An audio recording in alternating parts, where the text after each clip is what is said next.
Well, the wearables wars continues. Sony is reportedly getting ready to release a new smartwatch made of e-paper. Joining us now to discuss this is John Simons, business editor for International Business Times. John, thanks for joining us.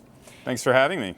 So Sony's looking to innovate the next big thing. What is your take on this report, and is a smartwatch the right move for Sony? Well, you know, this is something that comes out of Sony's new lab that is trying to develop innovative devices that kind of push markets forward, that create markets, like kind of in the tradition of the Sony Walkman. What's a little troubling about this Bloomberg report is that there's one sentence in there that says Sony isn't interested in pushing the technological innovations of this watch. They're more interested in innovating on design.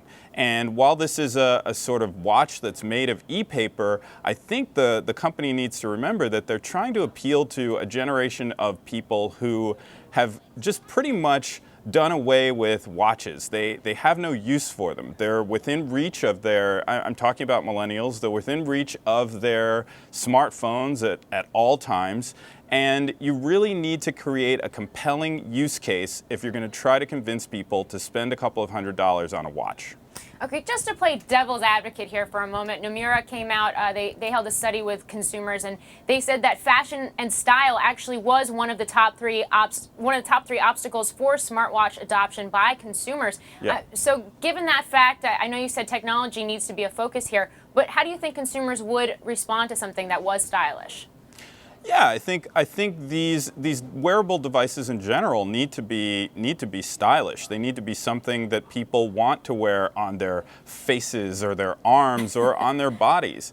And you know, I still wear a watch. I wear a mechanical wristwatch that I really love. I have an affinity for mechanical devices that work with precision in a way that is kind of fascinating to me. And that's the statement that I'm making by wearing this. So it's very possible that, you know, there's a generation of people out there who want to wear an e-paper watch and are fascinated with that technology.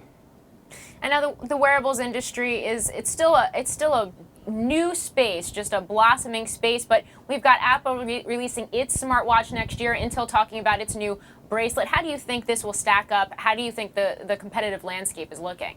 Yeah, that's another really important point here, that Sony isn't just coming out with an e-paper watch, they're coming out with an e-paper watch in a year that, you know, next year, 2015, in a year that Apple is likely to introduce its watch. And so, you know, this is going to be it's going to be like you said, a sort of wearable war. And it'll be interesting to see whether anybody actually shows up to this wearable war in great numbers. Well, John Simons, thanks for joining us. Thank you for watching. I'm Morgan Brennan. Have a great day.